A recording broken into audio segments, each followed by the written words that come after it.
Hello, I'm Dr. Terry James Gingras, and this is Dr. G's ADHD Chat, the show trying to make the world safe for ADHDers. I'm a clinical psychologist and neuropsychologist, and I am also the parent of two ADHD kids who, well, they're now adults, but I have been through the battle, and I also am in private practice, and I treat tons of ADHD. And I am currently going to get off on another area of interest of mine, which is behavioral medicine, which is just a fancy way of talking about stress management and so on. So this is the holiday season. This is the time of year when we're supposed to the world gets together and falls in love and all that other stuff. It is also the time of increased incidence of anxiety and depression and marital discord, and a lot of other things, a lot of pain, increased pain, and just we try to do too much. And okay, let me give you first a quick sort of definition of stress. Stress is a physiological response to a perceived demand, okay? Which is a lot of big words, which basically says that your body responds to what you're thinking, and what your experience is stuff you got to do. And the holidays, especially Christmas, are, oh, there's a lot you got to do. It's a time of just incredible activity. You have to buy presents for everybody. You have to send Christmas cards to everybody. You have to go to all these parties that friends and neighbors and your boss puts on. You have to buy a ton of presents for everybody and get them mailed and stand in line at the post office all day long. Um, it's a lot. And, I don't know in your family. In my family, everybody cooks, so it's not that big a deal. But in a lot of families, there's one person who's responsible for the whole feast and all the snicky snacks that lead up to it and all the stuff the day before. So there's a lot of food available that is not usually well, you just don't usually have it. It's so all those little round cookies with a Hershey kiss in the middle. Ooh. Anyway, so we're going to go just over, first of all, what are the symptoms? Okay. Basically, what it is you're saying, I got to do all this stuff, and your body's going, yeah, yeah, yeah. And it doesn't stop. Okay. For weeks, it doesn't stop.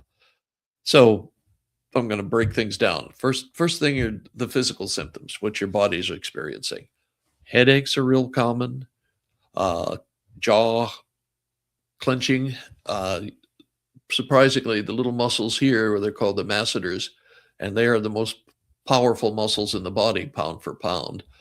And there are people who have literally broken teeth just because of tension and stress. But if your jaws are sore a lot, or if your eustachian tubes are clogged up a lot, that's one of your stress points. Everybody's got different things that they do that are stress, that cause them stress, and it usually causes stress in a particular number of areas. Some people are always getting headaches. Some people are getting neck aches. Some people get backaches under stress. Some people get digestive problems. But headaches, gut pain, fatigue, you're burning calories like crazy. You're burning energy like crazy trying to get all this stuff done. And so your body runs out of gas and you're just tired all the time. And when you're tired, you're more vulnerable to every little cold germ or flu virus that's floating around. And so you have more infections. You have typically muscle aches and pains, those of us who are little mesomorphs, every muscle can be hurting like crazy. Some people get more symptoms in their digestive system. They have gut pain of various kinds, the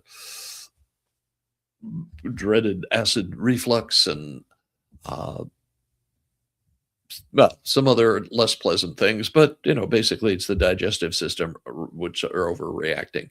And honestly, most of us have one system or maybe a couple that uh, show stress first. Let's see, and then what happens when you're stressed out all the time? You have trouble relaxing. When you have trouble relaxing, you have trouble getting to sleep. So your sleep disturbance is a huge, huge, huge issue. And then we go to thought stuff. When your body is reacting to stress, when your body is looking for an emergency and can't find one, uh, you know, uh, your body's designed. You've probably heard of fight or flight, and basically that's what your body's preparing to do when you get stressed. It's ready to, kill the saber-toothed tiger or whatever threat there is, but it's a primitive response, so it's not really appropriate for the fact that you forgot to buy the chocolate chips at the grocery store, but your body will respond the same way as if it was a real emergency that we have to do something about. When your body is reacting to stress, when you are stressed in your fight or flight response, your brain, the thinking part of your brain's not working so well. This is all primitive reflexes that are activated, and the ability to debate and think great thoughts and all that stuff gets repressed. You get highly distractible because you're on guard. You're looking for, where are they coming from? Where's it going to happen? And then uh, you have memory problems. Um, it takes a certain amount of focus and concentration to remember things. When you are stressed out, you're not real focused. You're all over the place trying to, oh, did I do this? Did I do that? What did I forget? And that leads to poor memory, uh, and it also leads to poor planning. You won't, in the fire of getting things done one right after the other, you don't do a real good job of planning, because planning requires a certain amount of contemplation and organization, and those things are negatively impacted by being stressed out. Okay, then we have the emotional stuff. I think I said before that we see a lot of anxiety, a lot of depression, a lot of irritability during the holiday season. You know, the and that's made worse if you have pre-existing problems with any of those things, and that's going to multiply the effect. Okay, strangely, oh, time of the year when the world falls in love. But it's also the time of the year where more people than most get depressed. Even people who don't normally have depression or get really anxious, and it's very common. They're very distracted, and of course there are a number of people who are just irritable. Go ahead, make me angry, I dare you, kind of thing. There's a lot of that sort of thing going on, and you will. I mean, there are more marital issues during this time of year, just because of the stress and the emotions. Are controlled by neurotransmitters, and certain ones are associated with being nice and calm and relaxed and enjoying things, and others that are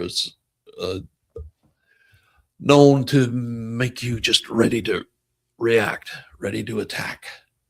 That's what, and that's what you are using, and that's not really the most effective way to do stuff.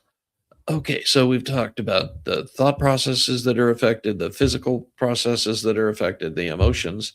Now, your behavior. Your behavior will be not very efficient, and that is um, awkward, and it causes you a lot of difficulties because you're trying to get more done than usual. You have to go to all these parties, you have to buy toys, or you have to buy presents for all these people. You have to get those presents sent to all these people. You have to go to parties and watch how much you drink and how much you uh, eat, and how much candy you take in, and all those sorts of things. And so you've got to uh, spend more time taking care of yourself in this time of year. There's also when I was in England, they had a thing they called an attack of the bustle, which is just somebody going bananas and trying to get everything done by themselves. And as a matter of fact, my wife is prone to that sort of thing. She used to try to do everything for everybody throughout the entire holiday season. Do all the cooking, all the baking, all the shopping, all the mailing, all the da da da da da da. And it was not a very pleasant experience for a couple of weeks there. She just go to lift off, and it was a bit of a mess, shall we say. So we taught her how to delegate. No, we didn't. We tried, but she's not gonna do that. She's just not gonna do that. Okay, so the behavior is inefficient. Attack of the bustle is not very efficient way of getting things done. You will inevitably leave some tasks that are not completed or only halfway finished. You'll screw some things up. You'll uh, also when people are trying to do too much in too little time, the injury rate and the uh, accident rates increase. If you're this time of year, if you're out driving, be very careful. There are a lot of people there who are on a mission, by George, and they're going to get to the store before you do, and da da da da da. So we have a lot of accidents, a lot of, and I'm not sure what we could do about that as a society, but it's yeah, well, it's just real common. It's the numerous statistics indicate we get a lot more motor vehicle accidents, a lot more physical injuries, a lot more ER visits, and all of this just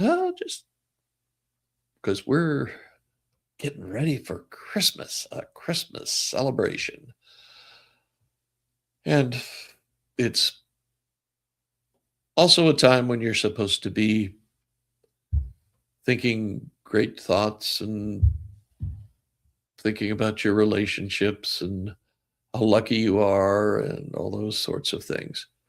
And it's a time when many people aren't feeling all that lucky and aren't having very good social relationships.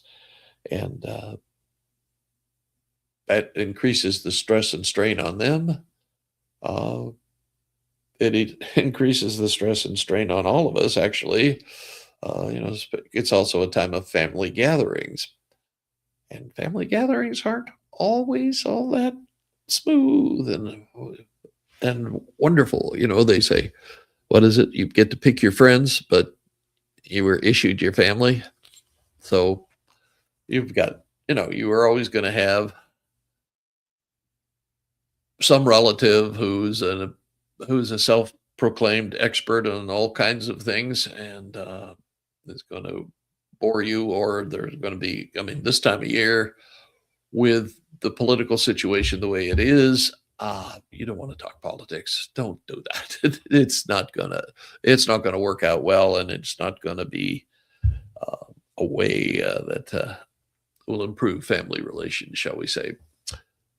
Okay, so I've covered body, and then thinking, feeling, doing, and then a little bit about social.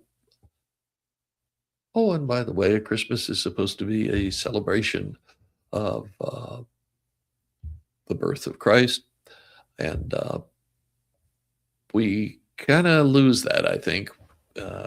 Over the course of my life, I've seen it just become more and more commercial. I mean, it's gotten to the point where, it used to be, oh my God, we're gonna get Christmas decorations up, and it's just Thanksgiving. Now you get Christmas decorations after Halloween, and it's I don't know what I can say about so much so much greed in the world, but uh, that's the other thing that you have to balance, is that it can be um, a sour experience doing a lot of these things and having to do so much of them. It can make you forget what the holiday is supposed to be about, and I think it's important to keep that in mind, that, hey, we're supposed to be celebrating this, but we're supposed to be celebrating for a specific reason, not just to have a party. But keep that in mind, and that helps sometimes with this whole stress thing. I know this stress is related, like I said, to a physiological response to a perceived demand. Everything that increases the demand increases the stress. Uh, oh crap, I forgot to get Betty something. Oh Lord, and so, and I don't know if it's time enough. I don't know if they can get it in, if we UPS it or what, but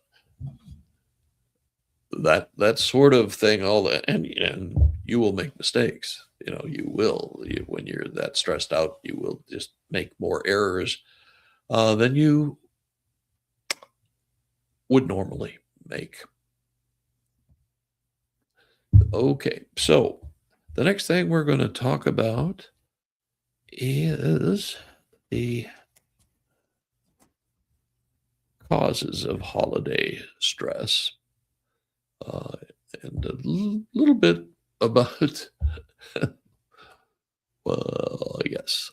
Okay, we're gonna talk about the causes of holiday stress, and that'll be on tomorrow. And in the meantime, I'm Dr. Terry James Gingras. My website is terrygingrassphd.com. I am a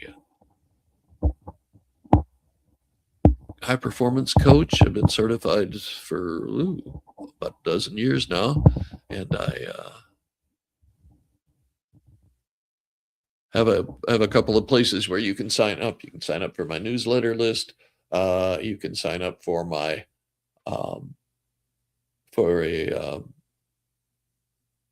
sort of a practice interview where we'll talk about what kind of problems you're having that are presumably related to ADHD, and figure out if we can work together and that sort of thing. It's and it's a freebie, but it's for coaching. It's not for doing therapy. So remember that there is a difference, and it's kind of a big one. Anyway, so if you'd like to have a chat with me, sign up. And if you, the newsletter, I forgot to mention, the newsletter is not the same content that's in the on the podcast. Okay, it's different stuff, and sometimes it'll overlap, which we may do that with this stuff, but Who knows? Okay. So anyway, so either sign up for the newsletter or sign up for a session, and we will catch you tomorrow. Okay.